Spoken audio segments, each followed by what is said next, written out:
वांग्यामध्ये भरण्यासाठी मसाला, शेंगदाणे, कोथिंबीर, कांदा, टमाटर, खोबरं, अद्रक, लसूण हे सगळं तेलात फ्राय करून घ्यायचं. आता त्याच्यामध्ये कांदा टाकून घेऊ. कांदा चांगला लाल करून घ्यायचा.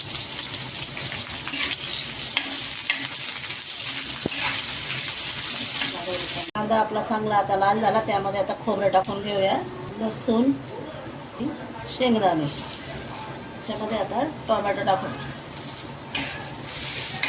मसाला चांगला भाजून झाला, मस्तपैकी फ्राय झाला. आता त्याला आपण एका प्लेटमध्ये काढून घेऊया.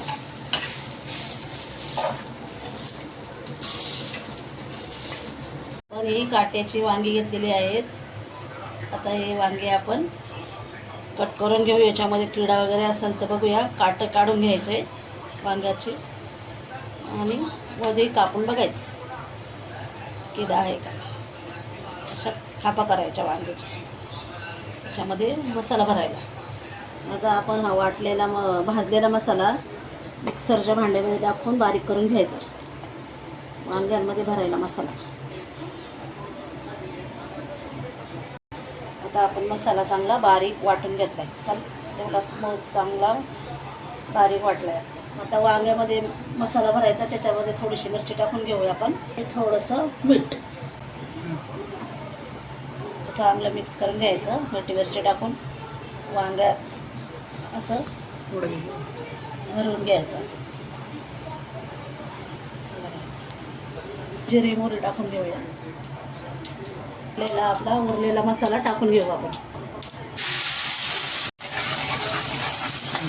उरलेला मसाला आहे ना आपला.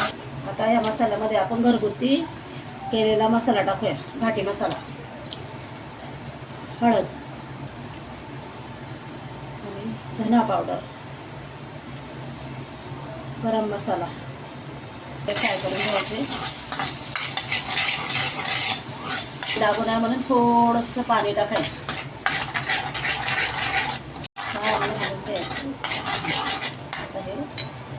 याच्यामध्ये 2 बटाटे कापून टाकलेत. वांग बटाटा बनवायचे. वांग बटाटा रस्सा भरलेला आता याच्यामध्ये टाकून घेते.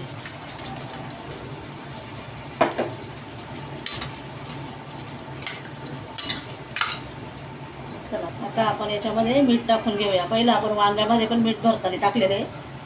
थोडंसं टाकायचं.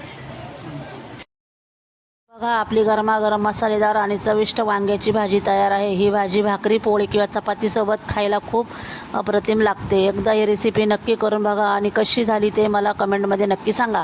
व्हिडिओ आवडला असेल तर लाईक करा, आपल्या मित्रमैत्रिणीसोबत शेअर करा आणि अशाच सोप्या, पारंपरिक आणि स्वादिष्ट मराठी रेसिपीसाठी आपल्या चॅनलला सबस्क्राईब करून बेल आयकॉन नक्की दाबा. भेटूया पुढच्या भन्नाट रेसिपीसाठी. धन्यवाद.